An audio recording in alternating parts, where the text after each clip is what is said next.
Hello दोस्तों, आप हैं ऑनलाइन जीके मंच यूट्यूब चैनल में। दोस्तों, इस वीडियो में साइंस जीके के 25 इंपॉर्टेंट क्वेश्चंस हैं और ये जितने क्वेश्चंस हैं ये आपके आने वाले सभी एग्जाम जैसे कि एनटीपीसी ग्रुप डी और जितने भी एग्जाम्स हैं इनके लिए बहुत ही इंपॉर्टेंट है।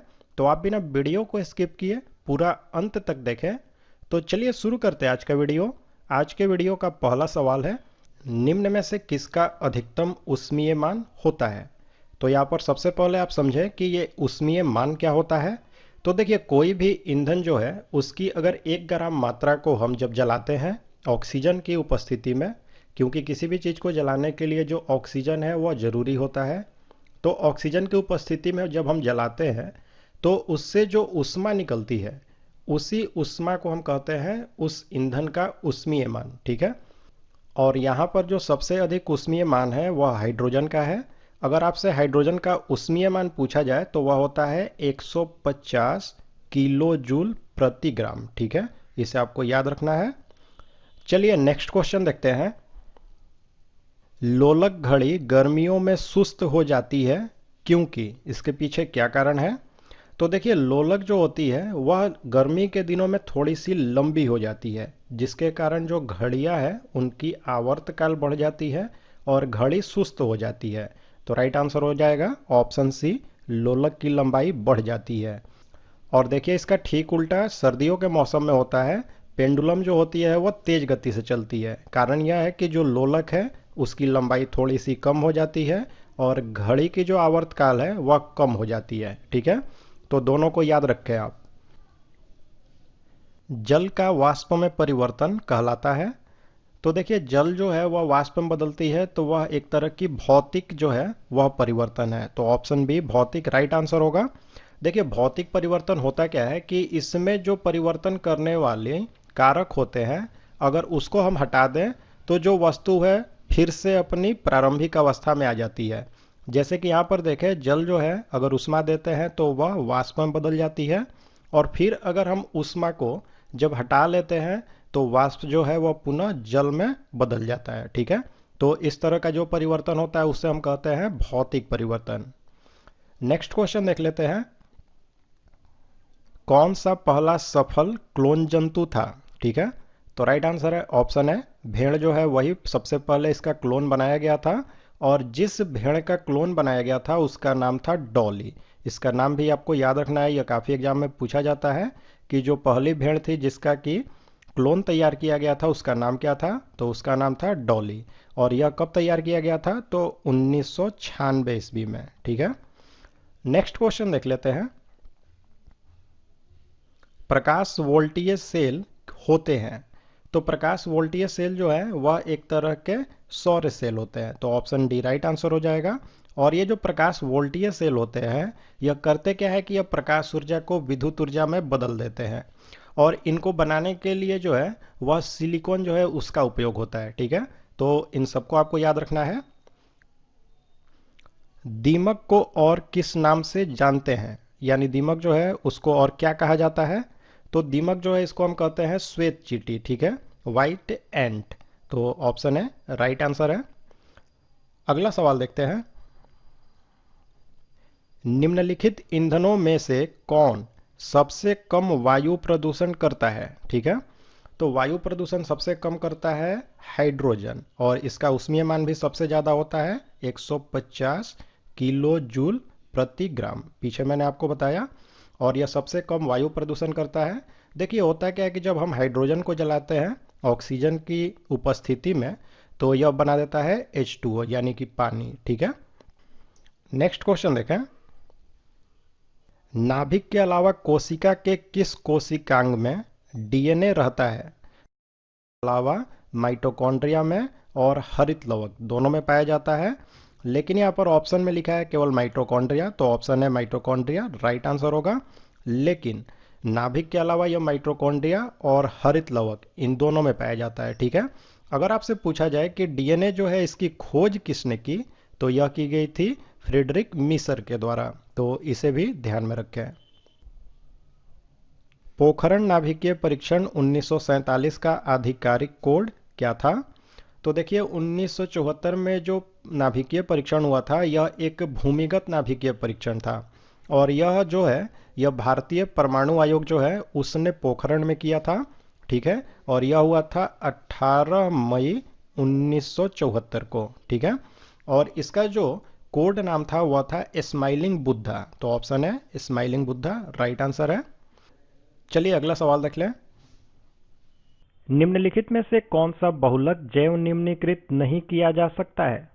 तो देखिए, जैव निम्नीकृत जो बहुलक होते हैं वे ऐसे बहुलक होते हैं जिनका कि विखंडन जैविक प्रतिक्रियाओं के द्वारा समय के साथ और प्राकृतिक और पर्यावरण की दृष्टि से सुरक्षित तरीके से हो जाता है। तो वैसे जो बहुलक होते हैं उनको हम कहते हैं जैव निम्नीकृत बहुलक। ठीक है, और यहाँ पर जो पीवीसी है यानी कि पॉलीविनाइल क्लोराइड, इसका जैव निम्नीकृत नहीं हो पाता है। ठीक है, वे पौधे जो नमक युक्त मिट्टी में उगते हैं क्या कहलाते हैं?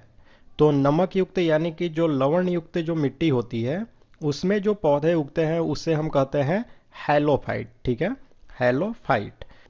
और हाइड्रोफाइट वैसे पौधे होते हैं जो कि जलीय क्षेत्र में यानी कि जल में उगते हैं। ठीक है, जल में। और जीरोफाइट जो है यह शुष्क स्थानों पर यानी कि ड्राई प्लेसेस जो होती हैं वहां पर उगते हैं। तो इन तीनों को ध्यान में रखना आपको। एल्यूमिनियम धातु को किससे प्राप्त किया जाता है? तो ये जो एल्यूमिनियम है इसका अयस्क होता है बॉक्साइट, और इसी से हम एल्यूमिनियम को प्राप्त करते हैं। यह जो ग्रेफाइट है यह हमें कार्बन से मिलती है। ठीक है, और पिंच ब्लेड जो है इससे हम यूरेनियम को प्राप्त करते हैं, यानी कि ये यूरेनियम का पिंच ब्लेड जो है एक अयस्क है। और अर्जेंटाइट जो है इससे हम चांदी यानी कि सिल्वर जो है उसको प्राप्त करते हैं। ठीक है, नेक्स्ट क्वेश्चन देख लेते हैं। परम शून्य तापमान पर अर्धचालकों में प्रतिरोध हो जाता है। तो देखिए, परम शून्य तापमान जो होता है एब्सोल्यूट टेम्परेचर, उस पर जो अर्धचालक होते हैं इनकी चालकता हो जाती है शून्य। लेकिन अगर प्रतिरोध यहाँ पर पूछ रहा है तो जो प्रतिरोध होता है विद्युत प्रतिरोध वह हो जाता है अनंत। ठीक है, अगर आपसे पूछा जाए कि यह परम शून्य तापमान होता कितना है तो 0 डिग्री केल्विन जो होता है इसी को हम मानते हैं परम शून्य तापमान। ठीक है, नेक्स्ट क्वेश्चन देख लेते हैं। निम्न में से कौन सा एक विटामिन नहीं है? विटामिन आपको बताना है कि इनमें से कौन सा नहीं है। तो ये जो थायरॉक्सिन है एक तरह का हार्मोन होता है जो कि थायराइड ग्रंथि जो है उसी से निकलती है। नियासिन जो है यह विटामिन B3 का नाम है, और रिबोफ्लेविन जो है यह विटामिन B2 का नाम है, और पायरिडॉक्सिन जो है यह विटामिन B6 का नाम है। लेकिन ये जो थायरॉक्सिन है एक तरह का क्या है तो हार्मोन है, और कहाँ से निकलती है तो थायराइड ग्रंथि से। तो इसे भी ध्यान में रखना आपको। अगला सवाल देख लेते हैं दोस्तों। यूरेनियम के रेडियोधर्मी विघटन का अंतिम उत्पाद क्या है? तो यूरेनियम जो होता है अगर इसकी रेडियोधर्मिता खत्म हो जाती है तो यह बन जाता है सीसा यानी कि लेड। और पिछले सवाल में हमने देखा कि ये जो यूरेनियम है इसका अयस्क क्या होता है तो इसका अयस्क होता है पिच ब्लेंड। तो इसे भी ध्यान में रखना आपको। इस रसायन का प्रयोग फल पकाने के लिए किया जाता है।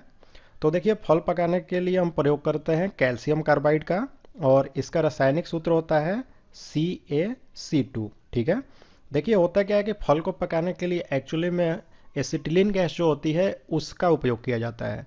तो ये कैल्शियम कार्बाइड जो है यह फल में जो मौजूद नमी होती है उसके साथ में अभिक्रिया करती है, और उसके बाद में एसिटिलीन गैस को बनाती है जो कि फल को पकाने में मदद करता है। ठीक है, नेक्स्ट क्वेश्चन देख लेते हैं। कोशिका के किस कोशिकांग को पावर हाउस यानी कि शक्ति गृह कहा जाता है? तो राइट आंसर है ऑप्शन बी, माइटोकॉन्ड्रिया जो होती है इसी को कोशिका का हम पावर हाउस यानी कि शक्ति गृह कहते हैं। ठीक है, और यह जो माइटोकॉन्ड्रिया है यही कोशिका का वह कोशिकांग होता है जहां पर कि कोशिका का श्वसन क्रिया होती है। ठीक है, तो अगर आपसे सवाल यह भी पूछा जाए कि कोशिका के अंदर उसका श्वसन अंग कौन सा होता है तो वह भी होता है माइटोकॉन्ड्रिया, और इसी को हम कहते हैं पावर हाउस। ठीक है, नेक्स्ट क्वेश्चन देख लेते हैं। गाय और भैंस के थनों में दूध उतारने के लिए किस हार्मोन की सुई लगाई जाती है? तो राइट आंसर है ऑप्शन बी, ऑक्सीटोसिन हार्मोन जो होता है इसी का उपयोग किया जाता है। ठीक है, नेक्स्ट क्वेश्चन देखते हैं दोस्तों। ऑक्टेन संख्या किसकी गुणवत्ता का माप है? तो देखिए, ये जो ऑक्टेन संख्या होता है यह पेट्रोल जो है उसकी गुणवत्ता को दिखाता है। ठीक है, अब आप पूछेंगे कि यह जो ऑक्टेन है यह होता क्या है।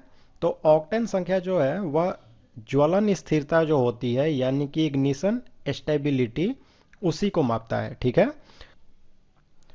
कीटनाशक डीडीटी का आविष्कार किसने किया? तो यहाँ पर सबसे पहले आप जानें कि ये जो डीडीटी है इसका फुल फॉर्म क्या होता है। तो इसका फुल फॉर्म होता है डाइक्लोरो डाइफेनाइल ट्राइक्लोरोएथेन। ठीक है, और इसका जो आविष्कार है वह किया गया था पॉल हरमन मुलर के द्वारा। तो ऑप्शन बी राइट आंसर है। सिगरेट लाइटर में किस गैस का प्रयोग किया जाता है? तो सिगरेट लाइटर जो है इसमें हम प्रयोग करते हैं ब्यूटेन का, और यह जो ब्यूटेन होता है एक तरह का हाइड्रोकार्बन है, और इसका रासायनिक सूत्र होता है C4H10। तो इसे भी आपको ध्यान में रखना है। ठीक है, नेक्स्ट क्वेश्चन है दोस्तों, भारी जल की खोज किसने की थी? ये जो भारी जल है इसका प्रयोग हम करते हैं नाभिकीय रिएक्टर में, और इसकी खोज किसने की थी? तो इसकी खोज की गई थी H.C. ऊरे के द्वारा। ठीक है, और ये जो भारी जल होता है इसका रासायनिक सूत्र होता है D2O। तो इसे भी ध्यान में रखें। नेक्स्ट क्वेश्चन देखें, निम्न में से कौन सा पदार्थ साबुन बनाने में प्रयोग होता है? तो साबुन बनाने के लिए वनस्पति तेल और कास्टिक सोडा जो होता है इसी के जलीय विलयन को जब हम गर्म करते हैं तो उस दोनों की रासायनिक प्रतिक्रिया के बाद में क्या बनता है? साबुन। तो यहाँ पर पूछ रहा है कि साबुन बनाने में किस पदार्थ का प्रयोग होता है? तो वह होता है वनस्पति तेल। ऑप्शन में वसा रहे तो वसा राइट आंसर चुनना होगा आपको, और इसके साथ में कास्टिक सोडा का प्रयोग होता है। ठीक है, नेक्स्ट क्वेश्चन देखते हैं, निम्न में से किसका प्रयोग मच्छर क्वाइल में किया जाता है? मच्छर भगाने के लिए जो क्वाइल होता है उसमें किस रसायन का प्रयोग होता है? तो राइट आंसर है ऑप्शन है पाइरेथ्रिन, जो है एक तरह का रसायन है जो कि हमें एक पौधे से मिलती है, इसी का प्रयोग हम करते हैं मच्छर के क्वाइल में। ठीक है, निम्नलिखित अम्लों में से किसको बेकिंग पाउडर के निर्माण में उपयोग किया जाता है? यानी कि वह कौन सा एसिड है जिसका प्रयोग हम बेकिंग पाउडर बनाने में करते हैं? तो वह अम्ल है टार्ट्रिक अम्ल। ठीक है, तो ऑप्शन सी टार्ट्रिक अम्ल राइट आंसर है। और ये जो टार्ट्रिक अम्ल है अगर आपसे पूछा जाए कि इसका जो प्राकृतिक स्रोत है, यानी कि प्राकृतिक रूप से यह किस में पाया जाता है, तो यह पाया जाता है अंगूर में। तो इसे भी आपको याद रखना है। ठीक है दोस्तों, तो दोस्तों ये साइंस जीके के 25 इंपॉर्टेंट क्वेश्चंस थे। तो अब आप लाइक और कमेंट करके हमें ज़रूर बताएं कि आपको ये वीडियो कैसा लगा, और अगर आपको ये वीडियो अच्छा ना लगा हो तो इसे डिसलाइक भी ज़रूर करें, और ज़्यादा से ज़्यादा अपने दोस्तों के साथ शेयर करें जिससे उनकी भी हेल्प हो सके।